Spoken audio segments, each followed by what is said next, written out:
Billionaires are sometimes so rich to the point that they have enough money individually to solve world hunger if they wanted to. But when you think they are gathered to discuss the next best way to make the world better, you actually discover that they are planning their next party. Billionaires are party animals to say the least, and they have a load of money. So where else can they invest it?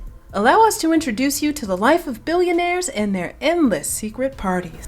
For years, conspiracy theorists have opined that billionaires have secret events where they gather and do nothing but have fun. They don't discuss plans for the future and just blow their money on hookers and drugs. Based on popular parties, let's share how it goes. The mega rich arrive in their numbers to these parties. You actually don't realize how many mega rich people exist in a country until one of these billionaire parties hold. Then they go straight into booze and load themselves with alcohol because who wants to have fun sober? Afterwards, the drugs start to appear, which can vary from coke to heroin or even stronger pills.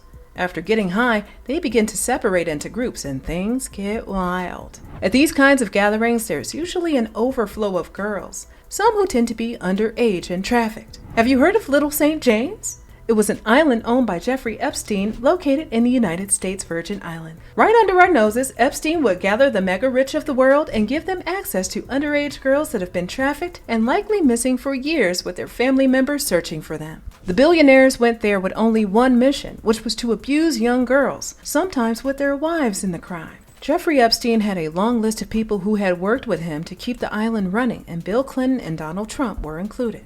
Well, it's not entirely surprising because running that level of crime on that scale requires some sort of backing. If presidents were on his list of associates, imagine the other people that sponsored his crimes. Anyway, his island housed billionaires that were pedophiles, and for them it was just another party that meant nothing but a good time. It was just another avenue for these billionaires to show themselves who could spend the most money at an event, and best believe they were going all out to prove themselves. Parties like the ones organized by Jeffrey Epstein actually take a short amount of time to boomerang in the organizer's face, and Jeffrey was arrested in 2008 for child prostitution and convicted. While he was in jail, he committed suicide by hanging himself, and that was how he got out of serving his punishment, while his victims remained traumatized. Speaking in support of these billionaire parties, some of Jeffrey Epstein's victims sued the FBI for not taking reports seriously and refusing to properly investigate Epstein. If they had done their job better, maybe Epstein would have not gone on with his crimes for 20 years, stealing years of his victims' lives just for handouts from the billionaires that he served. If the FBI had done the job they get paid to do, we may not be having these conversations. But not all billionaire parties are like Epstein's.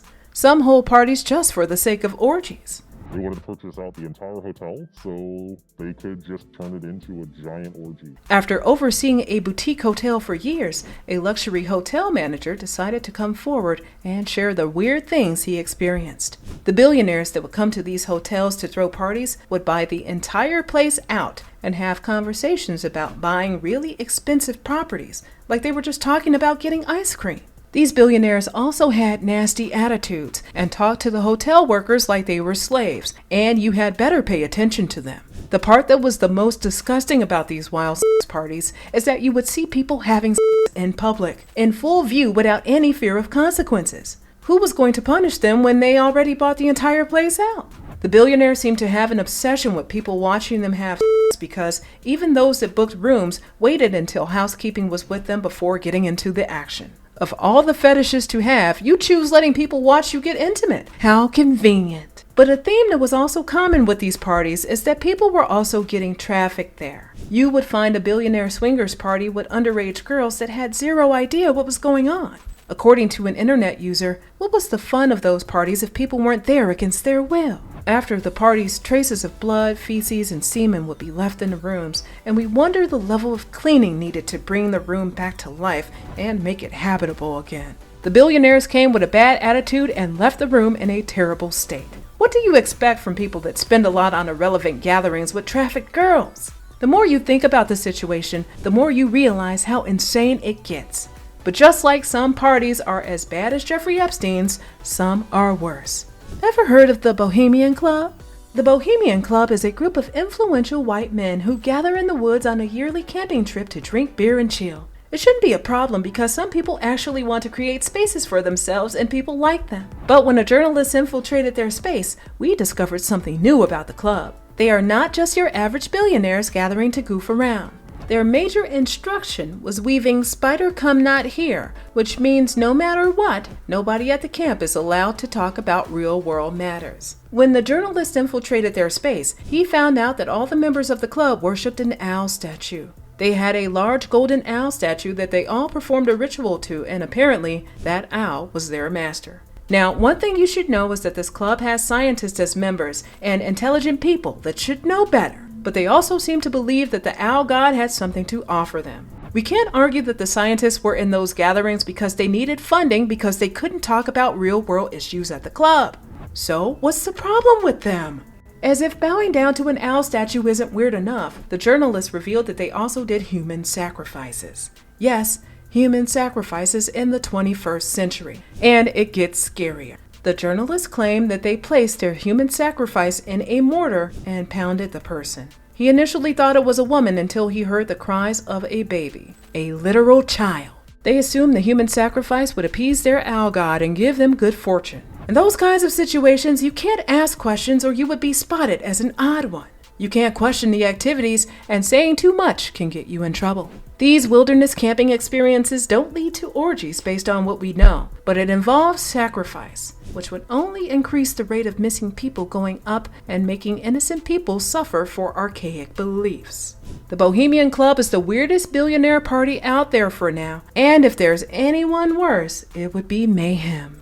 As we mentioned earlier, people sometimes want spaces for themselves and people like them, and don't want outsiders around them, which is fine. Billionaires have gotten and remained where they are because of their relationship with other rich people like them.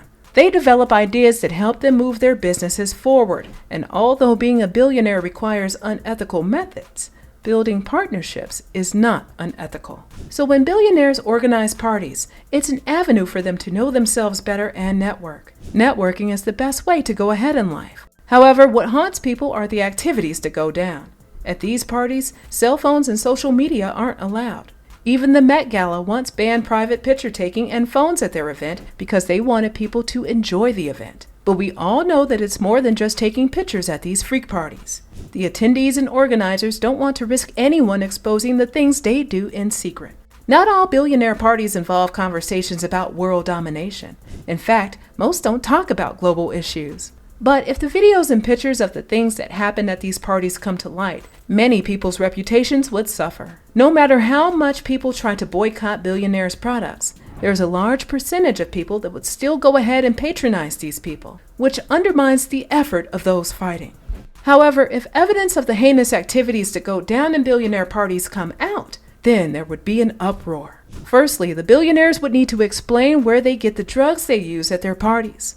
Coke and some other hard drugs are illegal to possess across the world. It wouldn't be like the authorities don't already know what's going on, but they'll need to stage an investigation and the underdog will take the fall. Secondly, they'll need to explain why there's a high level of trafficking happening at their events. Is that planned? What if the Bohemian Club is raided and the human sacrifice allegations are true? How do they navigate that? The authorities won't be able to cover it up because people would be on their necks fighting for justice. What do you think would happen to Epstein's 150 associates? How do you think they would justify sponsoring child prostitution and then running for president? Don't they have a moral compass? Or are all billionaires slow? There would be lots of questions with zero answers provided. It's true that billionaires have secret parties that even your favorite celebs don't hear about and can never attend. There are events that these billionaires go all out for just to have the kind of fun they can't access in the real world. While we are not saying that billionaires should stop having parties, we can't even say that the authorities may need to do some digging into the situations at these parties. It would take a while to achieve that level of social equality, but that's a great way in preventing the rich from preying on the poor and desperate.